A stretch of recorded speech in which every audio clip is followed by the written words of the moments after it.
अस्सलाम वालेकुम, good morning, आदाब, झारखंडी जोहार। यहाँ पर सबसे पहले मैं शुक्रिया अदा करना चाहूँगा इस कोचिंग के डायरेक्टर और मेरे परम मित्र जो कि हम लोग बचपन से साथ में पढ़े हैं, मोहम्मद शाहिद अफरीदी साहब।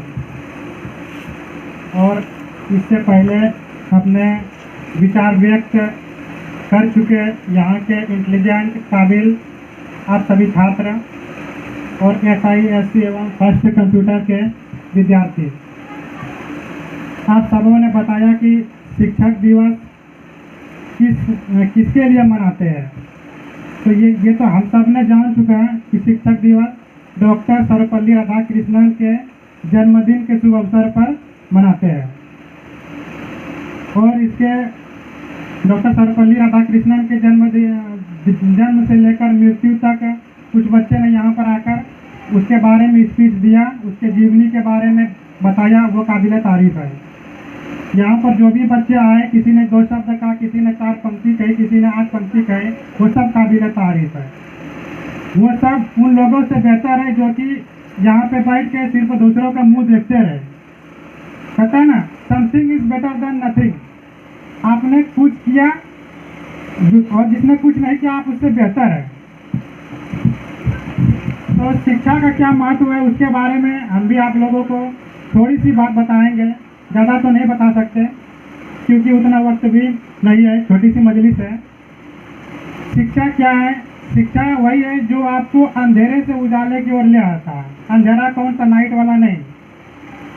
अंधेरा कौन सा? ये दुनिया का अंधेरा, आपके दिल का अंधेरा, आपकी सोच का अंधेरा, आपके विचार का अंधेरा। जो आपके दिमाग में जो अंधकार बैठा हुआ है, आपकी सोच में जो अंधकार बैठा हुआ है और इस दुनिया के रीति रिवाज में जो अंधकार है, उसको उठा करके उजाले की तरफ लाता है। शिक्षा ही वो चीज़ है जो कि इस दुनिया को बदल सकता है। शिक्षा ही वो चीज़ है जो नए इन्वेंट, नए आविष्कार कर सकता है। शिक्षा ही वो चीज़ है जो आपके इंटरनल ब्यूटी को बना सकता है।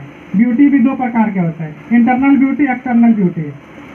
इसीलिए ये कहावत है, beauty lies in the eyes of beholder, कि ब्यूटी किसके आंखों में है। मान लो कि मैं अभी शाहरुख खान होता, मान लेते हैं कि मैं शाहरुख खान होता, तो क्या मैं अपने आप को देख पाता कि मैं क्या हूँ? नहीं। आप शाहरुख खान की पर्सनालिटी क्या है? उसकी फैन के द्वारा है। उसकी फैन उसको मानते हैं, उसको फॉलो करते हैं, उसकी फिल्में देखते हैं, इसलिए वो शाहरुख खान है। वरना अगर वो कुछ नहीं होता है ना। इसीलिए कहा गया कि ब्यूटी जो होता है ना, वो देखने वालों की आंखों में होता है। ब्यूटी आपकी आंखों में, हमारी आंखों में नहीं है, खुद की आंखों में नहीं होता। और ब्यूटी कैसे बनता है? शिक्षा के द्वारा बनता है। कोई आदमी बहुत खूबसूरत है, गोरा चीता, हंसा कहता, बॉडी बिल्डर, 6 पैक है, वो कोई ब्यूटी नहीं है। वो क्या है? वो ब्यूटी कुछ दिनों के लिए है। वो ब्यूटी कुछ दिनों के लिए है। 10 साल के बाद उसका 6 पैक खत्म होगा, 20 साल के बाद उसकी एब्स खत्म होंगे, 30 साल के बाद उसके बाल झड़ जाएंगे, 50 साल के बाद उसके मुंह पर रिंकल चले आएंगे, 45 साल के बाद वो बुढ़े हो जाएंगे, फिर खत्म हो जाएंगे, वो मर जाएंगे, उससे कोई याद नहीं करने वाला होगा, है ना।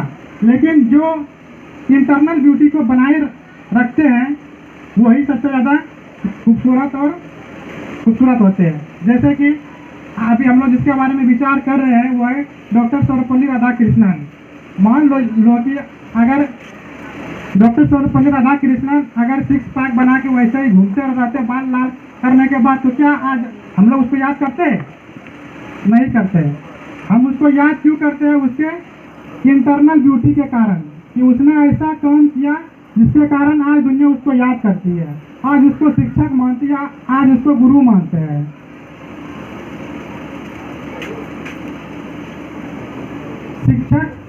शिक्षा और बिना शिक्षा के दोनों में अंतर है। अभी हमारे यासीन साहब ने बताया कि मान लो कि आपने कोई काम पढ़ने लिखने के बाद किया और कोई काम आपने मूर्ख के बाद किया। जैसे कि कोई ठेला ही चलाता है या फिर कोई रेडी ही लगाता है और कोई शिक्षित व्यक्ति है, वो भी वही काम करता है, तो दोनों में फर्क होता है। जैसे कि इसका सबसे बड़ा अभी एग्जाम्पल है MBA चाय वाला। शायद आप लोगों ने नाम नहीं सुना होगा। नाम सुना MBA चाय वाला? सुना हो ना? बसंतराय में चाय वाले कितने कमाते होंगे? डेली 500-1000 रुपया, इससे अधिक? क्या बसंतराय, सनवाला, भागलपुर के चाय वाले कोई करोड़पति है? नहीं है। लेकिन वो MBA चाय वाला आज करोड़पति है। क्यों ग्रहण करने के बाद ही उसने चाय बेचना शुरू किया था। उसने MBA फर्स्ट ईयर में एडमिशन लिया, लेकिन उसको पढ़ने में मज़ा नहीं आया, लेकिन उसने उसी किताब को फॉलो करने के बाद उसने चाय बेचना शुरू किया।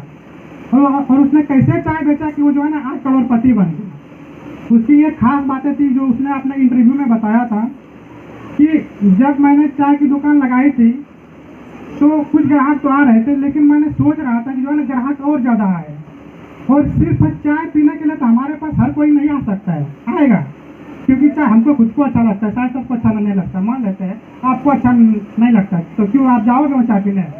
नहीं। तो उसने क्या किया, अपने चाय के ठेला के ऊपर एक बोर्ड लगा दिया, वाइट बोर्ड, और जिसको कुछ काम है, जैसे कि शायद आपको किसी टीचर की ज़रूरत है, तो इसमें जाके वहाँ पे लिख दिया कि एक टीचर की आवश्यकता है जो कि 12वीं तक पढ़ा है।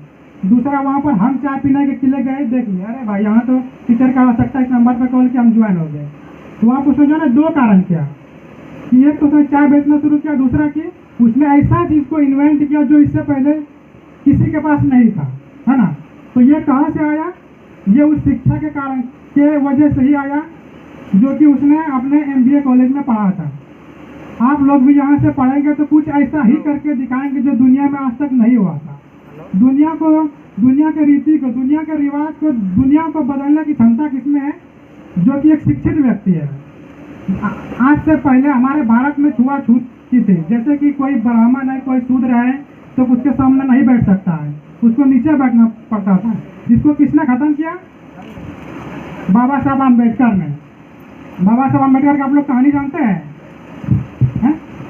थोड़ा बहुत जानते, थोड़ा चलो हम भी सुना देते उसके बारे में कि बाबा साहब अम्बेडकर को जो है ना पानी पीने तक का अधिकार नहीं था। एक बार जब बाबा साहब अम्बेडकर जब छोटे थे, कुआं पे गए, उसने वहाँ पे एक बाल्टी रखी हुई थी, बाल्टी को डुबाया, पानी बाहर के पी गए। कोई दूसरा आदमी उसको देख लिया, रहा ये तो शूद्र का बेटा है, इसने कैसे यहाँ पर पानी पी लिया? उसको इतना मारा, तो ना रोते रोते घर चले गए। अपने अब्बू को जाके बोले, अपने फादर को जाके बोले, फादर मेरे साथ आज ऐसे हुआ। तो बोला, उसके फादर ने बोला, बेटा इसमें गलती तुम्हारी नहीं है, इसमें गलती हमारी है कि हम लोग जो है ना महार जात में पैदा हो गए। तो उसी दिन बाबा साहब अम्बेडकर ने ठान लिया कि इस रीति रिवाज को जो है ना हमको बदलना है, और उसने अपने संविधान बनाकर इस देश को बदल के दिखाया। और वो कैसे हुआ? वो शिक्षा के द्वारा हुआ। उसने उस दिन तय कर लिया कि हमको जो है ना शिक्षा ग्रहण करना है। वो अपने टीचर के पास गए कि सर हमको भी पढ़ा दीजिए। तो वो बोला, अच्छा बेटा, शूद्र का बेटा तुम पढ़ने आएगा, अरे चल भागो यहाँ से, उसको भगा दिया। लेकिन उसने अपने पिताजी को कहा कि बापूजी हमको पढ़ना है, कैसे भी हमको वहाँ पर एडमिशन दिला दो।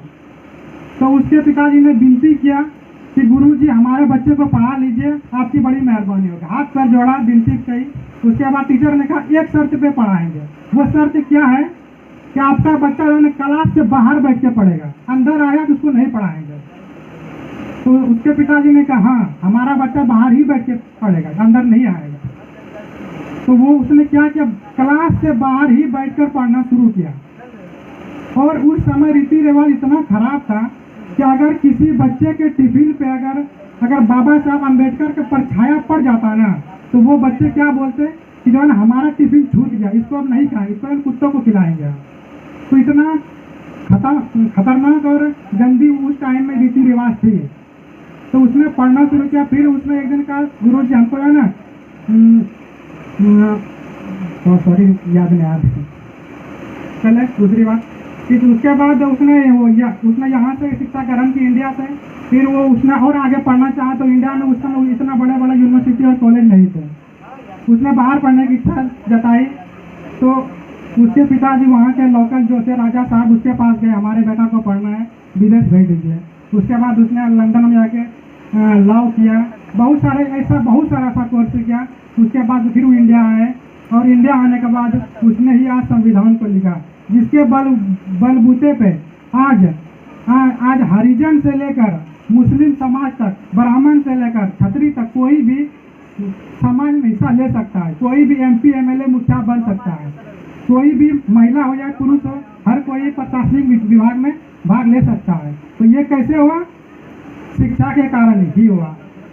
आज जो इंडिया के पास जो मिसाइल है, missile man APJ Abdul Kalam Azad, उसने कैसे मिसाइल को बनाया? अपने शिक्षा के बलबूते पर ही बनाया। तो आप लोगों को भी शिक्षा ग्रहण करना है और ऐसा व्यक्ति बन के दिखाना है जो इस धरती पे, इस इंडिया में पहले कभी नहीं था। आपको जो भी रीति रिवाज या कोई भी समस्या आपको गलत लगता है, उसका विरोध आप कैसे कर पाएंगे? जब आप शिक्षा ग्रहण करेंगे। बिना शिक्षा के आपको लगेगा भाई ऑल इज वेल, सब ओके है ना। डॉक्टर सर्वपल्ली राधाकृष्णन के बारे में तो सब लोगों ने बहुत चीज बताया, लेकिन उसके बारे में एक चीज बहुत फेमस है, जो कि उसका एग्जाम लेने के बाद उसका कॉपी जांच के लिए लंदन गया। लंदन जाने के बाद जब उसका कॉपी वापस आया तो कॉपी पे जो है ना नंबर नहीं था। कॉपी पे जैसे आप लोग कभी नंबर होता है ना 100/80, 100/90, 100/20, उसके कॉपी पे नंबर नहीं। उसके कॉपी पे क्या लिखा हुआ था? Examinee is better than examiner. क्या मतलब हुआ?